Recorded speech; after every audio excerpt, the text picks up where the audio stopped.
conference room at Henderson Technologies felt smaller than it should have been, despite the floor-to-ceiling windows overlooking downtown Seattle. I sat in the corner chair, the one closest to the door, while my brother Marcus commanded attention from the head of the table. 23 people filled the space, board members and senior executives, their expensive suits and practiced expressions creating an atmosphere of controlled importance. Before we begin the quarterly review, Marcus announced, adjusting his Patek Philippe watch with deliberate slowness, I'd like to address a personal matter that's been bothering me. My father, Gerald Henderson, sat 2 seats to Marcus's right, his silver hair perfectly styled, his custom suit immaculate. At 62 he still carried himself like the corporate titan he'd been before semi-retirement. He nodded encouragingly at Marcus, a small smile playing at his lips. My sister Emily decided to grace us with her presence today, Marcus continued, gesturing toward me with what might have looked like casual dismissal to anyone who didn't know him. I knew him. This was calculated. She's been asking questions about company operations, stock structures, things that are frankly beyond her comprehension. Several board members shifted uncomfortably. Jonathan Price, the CFO who'd been with the company for 8 years, studied his tablet screen with sudden fascination. Margaret Chin, head of operations, found something interesting in her coffee cup. Marcus, I said quietly, keeping my voice level, I was simply trying to understand. That's exactly the problem, he interrupted, leaning forward with practiced intensity. You're trying to understand things you'll never understand. Real business. Strategic positioning. Market dynamics. He paused, letting each phrase land with weight. You work an entry-level administrative job at some nonprofit. You schedule meetings and order office supplies. That's not business, Emily. That's busy work. My mother, Patricia, sat beside Dad, her designer handbag placed just so on the table. She didn't defend me. She never did when Marcus was performing. Your brother has tripled company revenue in 3 years, Dad interjected, his voice carrying the boom of someone used to commanding rooms. He's expanded us into 4 new markets, secured partnerships with Fortune 500 companies, positioned us for an IPO that could make this family generationally wealthy beyond what I ever achieved. And you, Marcus said, his attention boring into me, you live in a studio apartment in Capitol Hill. You drive a 7-year-old Honda. You shop at Target. He said Target, the way some people might say landfill.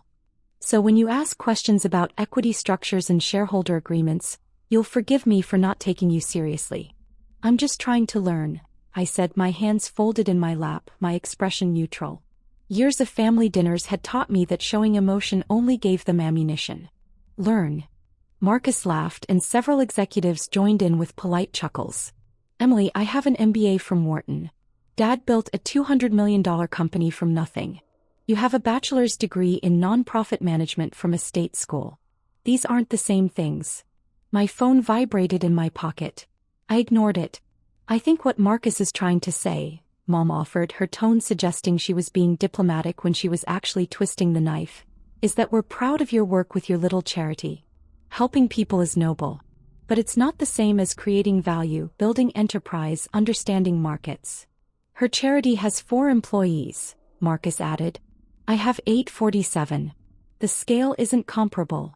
David Morrison, the lead investor who'd backed Henderson Technologies' Series C round, cleared his throat. Perhaps we should move to the agenda items. In a moment, David, Marcus said smoothly. I think it's important that everyone in this room understands the hierarchy here. Emily isn't on the board. She isn't a shareholder. She has no formal role in this company. She's here because she's family, and I'm trying to be generous by exposing her to what real business looks like. Though that generosity has limits, Dad added. We can't have someone who doesn't understand the fundamentals questioning strategic decisions. I wasn't questioning, I said softly. I asked about the shareholder distribution because you saw some paperwork you didn't understand, Marcus finished. Yes, Emily, companies have complex ownership structures. There are voting shares, non-voting shares, preferred shares, options pools. It's not something you can grasp from reading a few documents. Jennifer Wu, the company's general counsel, shifted in her seat. She'd been studying me with an odd expression for the past several minutes. Unlike the others, she didn't look uncomfortable. She looked curious. The shareholder structure is actually quite straightforward, Jennifer said carefully. Perhaps Emily has legitimate questions about. Jennifer, Marcus cut her off with a smile that didn't reach his eyes. I appreciate your thoroughness, but I think I know my own sister's capabilities better than you do. She means well, but she's out of her depth. My phone vibrated again. Then again. Kept my hands still. You know what your problem is, Emily? Marcus stood now, pacing behind his chair like a professor delivering a lecture. You've never had to compete. You've never had to fight for market share, negotiate with vendors who smell weakness, manage teams that are looking for any sign you don't know what you're doing. You chose an easy path. A safe path. And now you're trying to understand a world you deliberately avoided. That's not fair, I said quietly. Fair. Dad's voice rose. You want to talk about fair? Is it fair that Marcus works 80-hour weeks while you leave your office at 5? Is it fair that he's building something generational while you're satisfied with a paycheck that probably doesn't cover what we spend on wine in a month? Several people looked away. This wasn't a business meeting anymore. This was a family evisceration with an audience. I make $38,000 a year, I said, stating a fact, not complaining. Exactly, Marcus pounced. And I made $2.3 million last year. Do you understand the difference? That's not luck. That's capability. That's understanding business at a level you'll never reach. Marcus has a point, Mom said, her voice gentle in that particularly cutting way she'd perfected. You're 31 years old, Emily. Most people at your age in the business world are already senior managers, directors. You're still doing administrative work. We're not being cruel. We're being realistic. My phone was vibrating continuously now. Whoever was calling wasn't giving up. Answer your phone, Marcus said, checking his watch again. Probably someone calling about copier maintenance or something equally critical. I pulled out my phone. The screen showed 8 missed calls from Richard Ashford and 3 from Chinwei. Both names would mean nothing to anyone in this room except Jennifer Wu, who'd gone very still, her eyes fixed on my phone screen from across the table. I should take this, I said quietly. Of course you should, Marcus said. Well, wait. I'm sure your emergency involves someone's travel reimbursement or a scheduling conflict for a meeting room. I stood and walked to the corner of the room by the windows. Richard Ashford's number appeared again. I answered. Ms. Henderson, Richard's British accent was crisp with urgency. I've been trying to reach you for 40 minutes. Chinwei is on the line as well. We have a situation that requires immediate authorization. I'm in a meeting, I said quietly. I understand, but this can't wait. The Phoenix Holdings acquisition is moving forward ahead of schedule. The Singapore group is pressuring for a decision on the Henderson Technologies position. We need to know whether you want to proceed with the full sale of your stake or maintain majority control. Behind me, I could hear Marcus resuming his presentation about quarterly projections, his voice confident and commanding. How much time do I have? I asked. They want an answer within 2 hours. Given the current valuation at $268 million, your 67% stake represents approximately $180 million.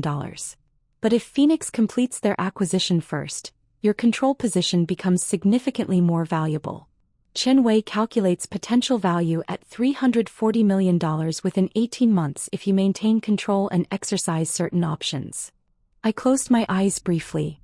18 months of planning was accelerating faster than anticipated. Ms. Henderson? Richard prompted.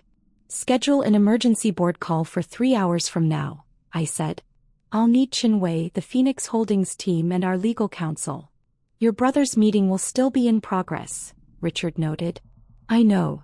Shall I send the standard NDA warnings to everyone who'll be present? Yes. And Richard?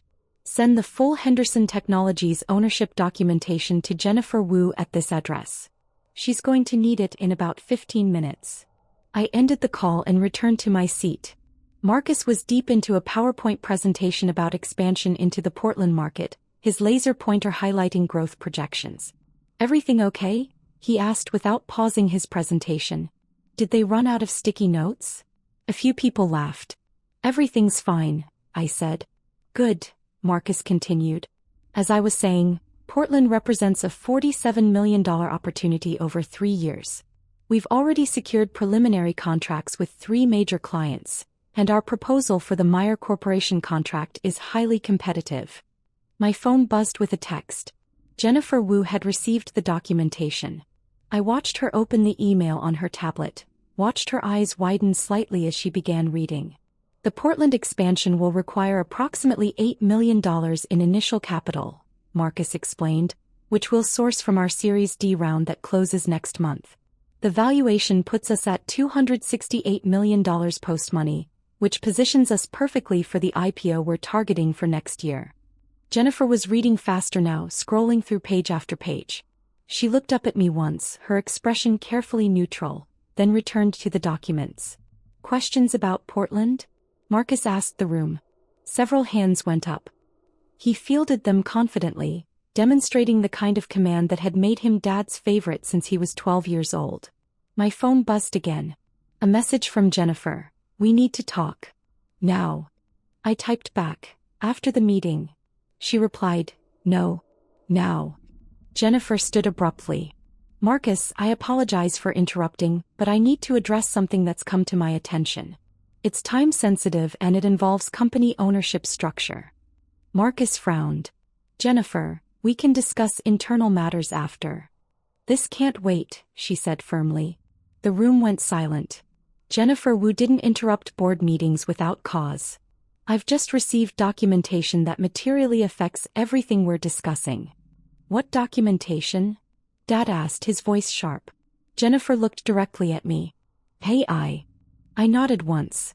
Emily Henderson, Jennifer said clearly, is not a casual observer at this meeting. According to the ownership documents I've just reviewed, certified by 3 separate law firms including Chinwei Associates in Singapore, Morrison & Partners in New York, and Ashford Legal Group in London, Emily owns 67% of Henderson Technologies. The room erupted.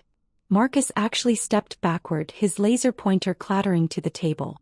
Dad's face went through 3 different shades of red in rapid succession. Mom's perfectly applied makeup couldn't hide the sudden draining of color from her cheeks. That's impossible, Marcus said, his voice lacking its earlier confidence. I own 45% of this company. Dad owns 30%. The investors own the rest. You own 45% of voting Class A shares, Jennifer corrected, her lawyer voice precise and unemotional. Emily owns 67% of total equity through a combination of Class B shares, preferred shares and convertible instruments that were established through a series of strategic acquisitions over the past 4 years. 4 years. Dad stood now, his hands flat on the table. What acquisitions? I would know about. You wouldn't, Jennifer interrupted, because they were conducted through intermediary investment vehicles. Phoenix Holdings, Chinwei Capital, Ashford Ventures.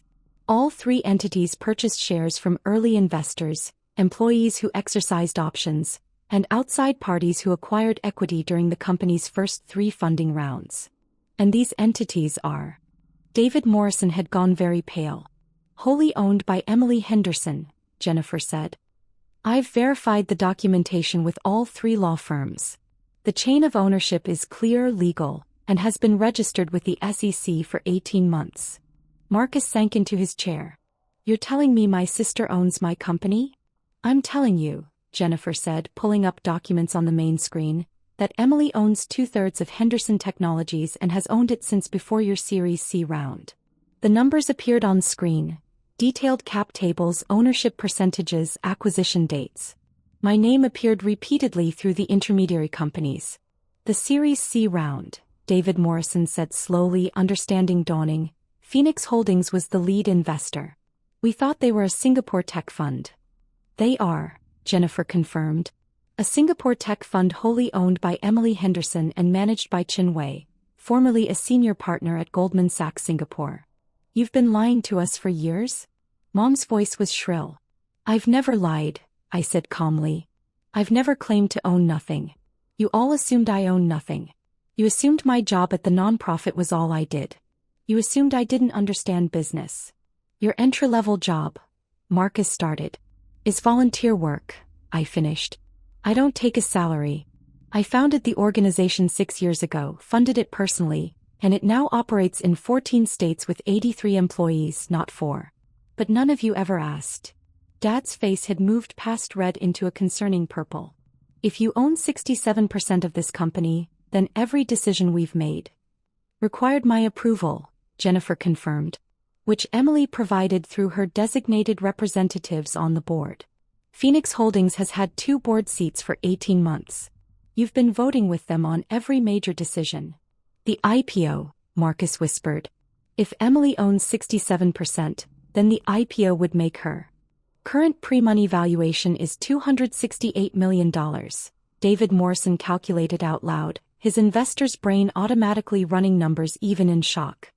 Post-IPO we're projecting $800 million to $1.2 billion. 67% of $1 billion is $670 million, I said quietly. Give or take. The silence in the room was absolute. Through the windows, Seattle went about its business, oblivious to the bomb that had just detonated on the 43rd floor. Why? Marcus finally asked. His earlier confidence had completely evaporated. He looked young suddenly and lost. Why would you do this? Do what? I asked. Invest in a promising technology company? That's what good business people do, Marcus. They see opportunities and they capitalize on them. You let us think, Mom started. I let you think what you wanted to think, I said. I drive a 7-year-old Honda because I like my car. I live in Capitol Hill because I love my neighborhood. I shop at Target because it's convenient. None of those things have anything to do with my net worth. The nonprofit, Dad said, still processing. Your little charity has an annual budget of $47 million, I said. It's not little. It's just not something you ever bothered to learn about. Jennifer was advancing through more slides now, pulled from the documentation I'd had Richard send her. Emily's investment portfolio extends beyond Henderson Technologies. She has majority or significant stakes in 12 companies across tech, healthcare, and renewable energy. Her net worth, as of this morning's valuations, is approximately $890 million. Almost $1 billion, Marcus said numbly. And you let me, he continued, his voice rising, you let me stand here and lecture you about business? You let me mock your career, your income, your capabilities. Yes, I said simply. Why? Because I wanted to see how far you'd go, I said, my voice still calm. I wanted to see if anyone in this family would ever think to ask me about my life rather than assume they understood it. 4 years, Marcus. 4 years of family dinners where you talked about your deals, your successes, your brilliant strategies. 4 years where I asked questions and you treated them like a child asking about adult matters. You were humiliating us, Mom said, her voice sharp. No, I corrected. You were humiliating yourselves. I was just watching. My phone rang again. I checked the screen. I need to take this. It's Chin Wei. Wait, Dad commanded, using the voice that had made executives jump for decades. You can't just drop this bomb and leave. I can actually, I said, already standing. I own 67% of this company, which means I can do essentially whatever I want. But to address your concern, I'm not leaving. I'm taking a call about whether to sell my stake to Phoenix Holdings for $180 million or maintain control through the IPO. Sell? Marcus jerked upright. You can't sell. If Phoenix already owns your shares and they're buying more, then they'd own over 90% of the company, David Morrison finished. They could force a buyout of all remaining shareholders at their chosen price. Which would mean, Jennifer added, that everyone in this room with equity would be cashed out at Phoenix's valuation, not the IPO valuation. That's tens of millions of dollars in difference, Dad said, the calculation hitting him. Marcus's stake would be worth significantly less, I confirmed. About 60% less than the IPO scenario. But it would be clean, quick, and you'd all be out of the company within 6 months. You wouldn't, Marcus said, but uncertainty flooded his voice. I'm considering it, I said honestly. Phoenix Holdings has been pushing for full acquisition for 6 months. I've been resistant because I believed Henderson Technologies had strong leadership and significant growth potential. But this morning's meeting has given me doubts about the leadership assessment. Because we didn't know you owned the company? Mom demanded. That's vindictive. No, I said, because you demonstrated that you make assumptions without verification, that you value appearance over substance. and that you're willing to publicly humiliate someone you believe has no power. Those are concerning leadership qualities. I answered the phone. Chinwei, give me one moment. I muted it and looked at the room. I'm going to take this call in the executive office down the hall. It will last approximately 30 minutes. During that time, you might want to discuss how you'd like to proceed. Proceed with what? Dad asked.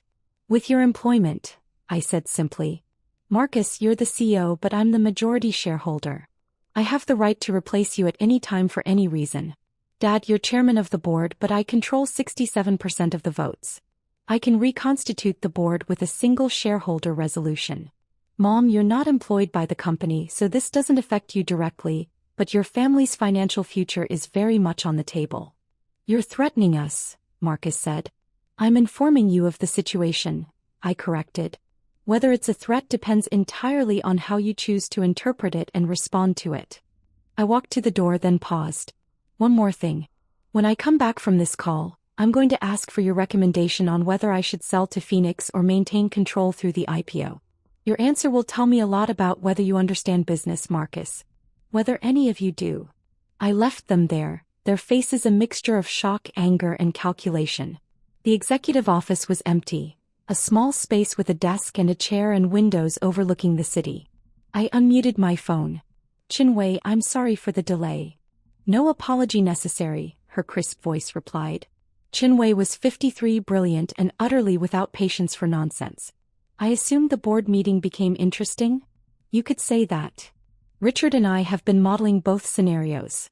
If you sell to Phoenix now, you walk away with $180 million liquid. Clean exit, no further involvement. If you maintain control through IPO, best case scenario puts you at $670 million in 18 months. But you remain entangled with your family's company and all the complications that entails. And if the IPO underperforms? Worst case realistic scenario still puts you at $380 million. The company fundamentals are sound despite your brother's theatrical management style. But Emily, this isn't really a financial question, is it? No, I admitted. This is about whether you want to punish them or prove something to them. And I'll tell you what I tell all my clients. Neither punishment nor proof should drive investment decisions. Then what should? What serves your interests? What moves you toward your goals? Your family's opinion of you should not be a factor in a $180 million decision. Through the office window I could see Elliott Bay, ferries cutting white lines across blue water. Seattle spread out below, thousands of lives being lived by people who had no idea a woman in a corner office was deciding the financial fate of hundreds of employees and her entire family. The nonprofit could do a lot with $180 million, I said. It could, Chinwei agreed. You could expand to all 50 states, triple your impact, help tens of thousands more people. That's a valid consideration. Or I could maintain control, guide the company through IPO, potentially end up with much more money and much more ability to create change. Also valid. But I'd have to work with Marcus, with Dad, with a board that just watched them humiliate me. Yes. Though I suspect that particular dynamic would be considerably different going forward. I laughed despite myself. That's an understatement. What does your instinct tell you? I thought about Marcus's face when Jennifer revealed the ownership structure. About Dad's purple rage. About Mom's shock that her disappointing daughter wasn't disappointing at all, just disappointing to them. I think, I said slowly, that I want to see what they do in the next 30 minutes. Interesting choice, Chinwei said. I'll prepare documents for both scenarios. Call me when you decide. I ended the call and sat in the executive office chair, swiveling to face the window. My phone buzzed with texts. Jennifer, they're arguing. Then, your father is demanding we verify everything. Then, Marcus is very quiet. That might be worse. 28 minutes later I walked back to the conference room. The atmosphere had changed completely. Everyone sat in their seats, but the casual confidence from before had been replaced with something else. Calculation. Fear. Respect maybe, though I wasn't sure I wanted that from these people. Marcus stood when I entered. The gesture was unfamiliar, foreign. He'd never stood when I entered a room in his life. Emily, he said, his voice carefully controlled, we'd like to apologize. That's not what I asked for, I said, returning to my seat. I asked for your recommendation on the Phoenix sale. Don't sell, Marcus said immediately. The company is worth more in the IPO scenario. Significantly more. You'd be leaving hundreds of millions on the table. That's your professional opinion? I asked. Yes. And the fact that selling would cash you out at a significantly lower valuation has nothing to do with that opinion? He had the grace to wince. It's a factor, he admitted. I won't pretend it isn't. But it's also true. Henderson Technologies is positioned for explosive growth. The Portland expansion is just the beginning. We have Seattle, San Francisco, and Austin already producing strong revenue. Portland adds another major market. Then Denver, Phoenix, Chicago. Within 3 years, we could be the dominant player in our space. I noted. Interesting pronoun choice. You own the company, Marcus said.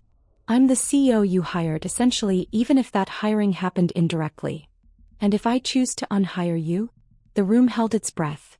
Then I'd be disappointed, Marcus said, because I've spent 3 years building something I believe in.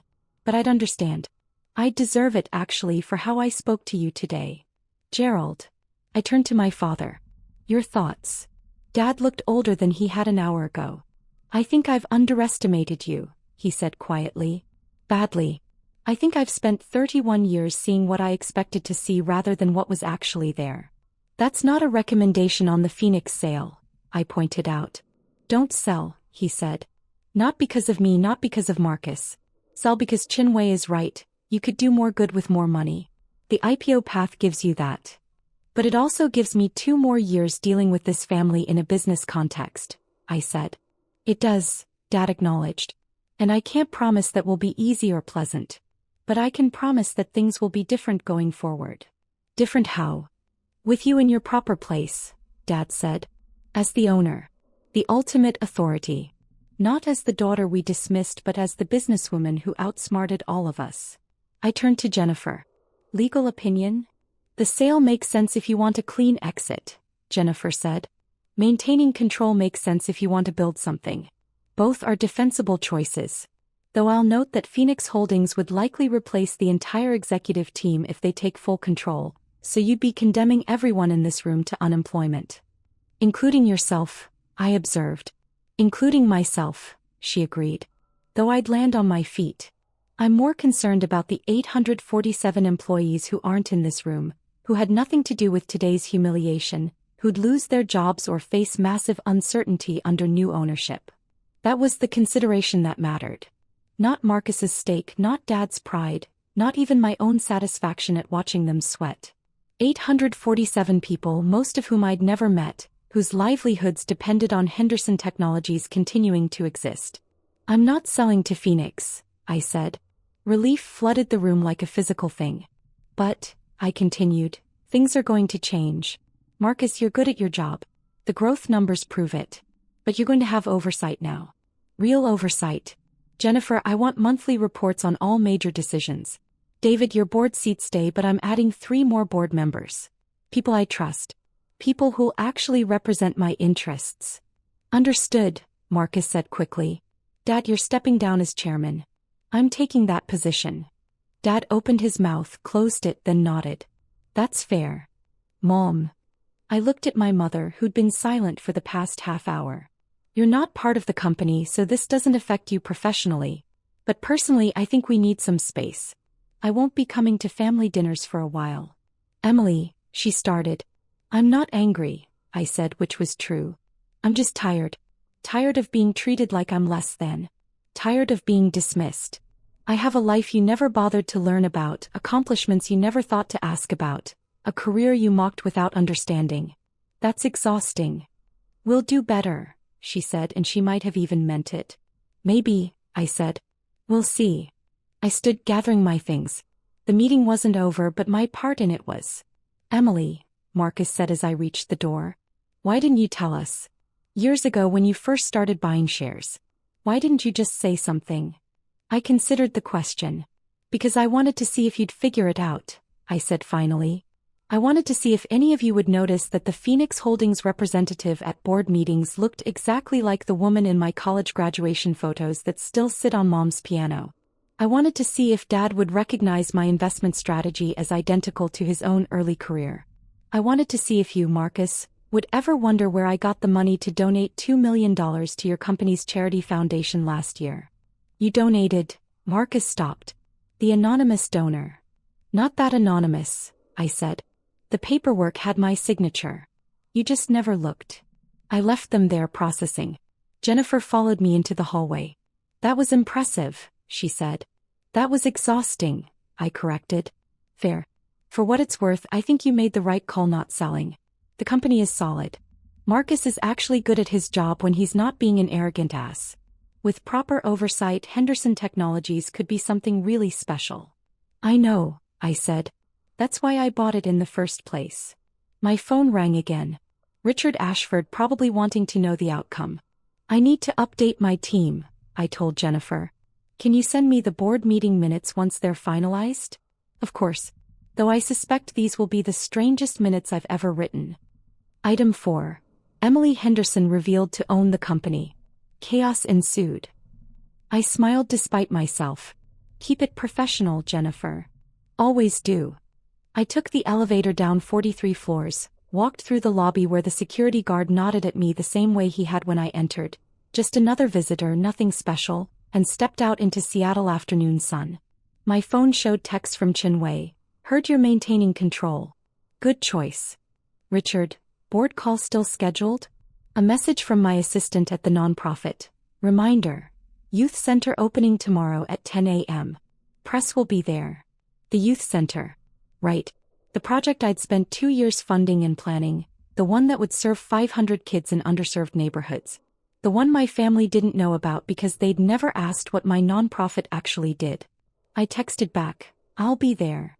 Then I walked to my 7-year-old Honda, which started reliably like it always did, and drove back to my studio apartment in Capitol Hill, which had exposed brick and great light and cost $1,800 a month, even though I could afford something 100 times more expensive.